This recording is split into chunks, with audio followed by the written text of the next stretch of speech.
तो दोस्तों स्वागत करते हैं आप सबका। रिसेंटली सुएज कनाल मामले में भारतीय चालक दल को घर में ही नज़रबंद कर दिया गया है और जांच रिपोर्ट की माने तो इसके बाद उन्हें गिरफ्तार भी किया जा सकता है। तो आखिर अब आप सोच रहे होंगे कि आखिर ये सुएज कनाल का पूरा मामला है क्या और इसको कैसे सॉल्व किया गया है और इसके बाद जो है भारतीय चालक दल की क्या जिम्मेदारी थी, इसमें उनका रोल क्या था और उनको इसके लिए जिम्मेदार क्यों ठहराया जा रहा है। तो इन सब के बारे में इस वीडियो में complete step by step discuss करेंगे। तो जानने के लिए बने रहिए हमारे साथ, लेकिन उससे पहले हमारे चैनल को आप लोग जरूर सब्सक्राइब कर लीजिए, क्योंकि आप लोग जानते हैं यहाँ पर नॉलेज वही जो कहीं नहीं, only knowledge. So please do subscribe. तो आइए जानते हैं। तो देखिए सुएज कनाल जो कि दुनिया की सबसे बेस्ट कनाल जो है उनमें से एक है और ये जो कनाल है इसकी जो चौड़ाई है वो बहुत ही कम है, लगभग 200 से 300 मीटर है। और ये जो कनाल है वो मेडिटेरियन सी और रेड सी को कनेक्ट करती है तथा ये अफ्रीका और एशिया को विभाजित करती है। तथा बात करें तो एक आर्टिफिशियल वाटरवे है जो कि इजिप्ट यानी कि मिस्र की टेरिटरी में आता है। अब बात करते हैं आखिर ये पूरा मामला क्या था। तो देखिए इसमें पूरा मामला ये था कि एक जो एवर गिवन नाम का एक विशाल लगभग जो शिप है, ये लगभग 400 मीटर इसकी लंबाई थी। तो ये जाकर के क्या हुआ, वो वहाँ पर जो कनाल थी उसमें जाकर के दोनों तरफ ये फंस गया था और फिर इसको निकालना पड़ा। निकालने में काफ़ी सारी जो मशक्क़त भी करनी पड़ी। कैसे कैसे निकाला गया और कहाँ से भेजा गया था, सबसे पहले ये बात कर लेते हैं। तो देखिए इसको चीन से माल लादने के बाद नीदरलैंड का जो एक पोर्ट है रॉटरडैम, ये जा रहा था वहाँ पर, लेकिन बीच में इसको वहाँ तक जाने के लिए जो कनाल है ये सुएज कनाल, उसको पास करना पड़ता था, वहाँ से ये गुजरता था।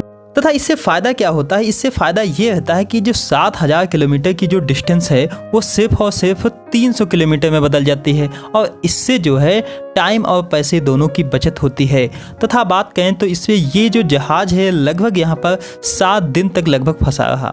फिर ये क्या हो गया था, ये लगभग बात करें फंसा कैसे था। तो देखिए ये फंसा ऐसे गया था कि माना जाता है कि वहाँ पर बहुत सारा जो तूफान और रेत भरी धूल भरी जो हवाएं चलने लगी थी और जिसकी वजह से ये वहाँ पर फंस गया था।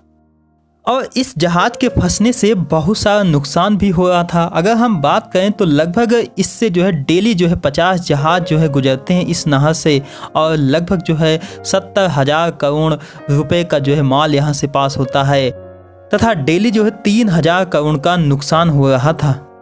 और अब बात आती है कि आखिर इसको निकाला कैसा गया। तो इसको देखिए निकालने में आखिर 3 चीज़ों का अहम रोल था। एक था टगबोट और दूसरा था ट्रेजर और तीसरा था हमारा चंदा मामा। तो देखिए इन तीनों का रोल क्या था। तो देखिए सबसे पहले अगर हम बात करें टग बोट यानी कि एक छोटी शक्तिशाली नाव जो कि एक बड़े जहाज़ को एक किनारे से दूसरे किनारे तक ले जाने का काम करता है। तथा ड्रेजर जिसका इस्तेमाल किया जाता है जो जहाज होता है उसके जो सिरा होता है उसके नीचे से लगभग मिट्टी को निकालना। और इसने लगभग जो है इस पूरे प्रोसेस में लगभग 25 से 30,000 क्यूबिक मीटर जो है मिट्टी निकाली गई। और उसके बाद तीसरा जो हमारा जो मून है उसका क्या रोल था, उसमें देखिए ये क्या होता है, उसके थ्रू जो है ज्वार भाटा आता है जब मून के थ्रू, मून की ग्रेविटी के थ्रू।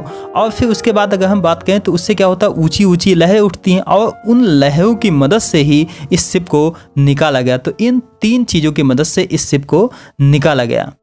तथा अब बात आती है कि आखिर इसमें भारतीय लोग जो थे, भारतीय जो चालक दल था उसका क्या रोल था और उन पर मुकदमा यानी कि उन पर रिपोर्ट क्यों दर्ज की जाएगी, उनको क्यों गिरफ्तार किया जाएगा। तो देखिए इसके पीछे रीजन ये है कि ये जो एवर गिवन नाम का जो शिप था इस पर लगभग जो है 25 जो है चालक दल थे वो इंडियन थे।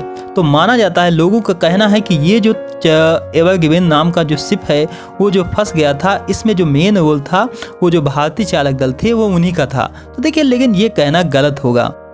तथा आपके इस बारे में क्या विचार हैं, कि आपको ये सही लगता है या गलत, कमेंट बॉक्स में लिख करके जरूर बताएं। तो मिलते हैं अगले वीडियो में, तब तक के लिए अपना ख्याल रखिए। नमस्कार, जय हिंद।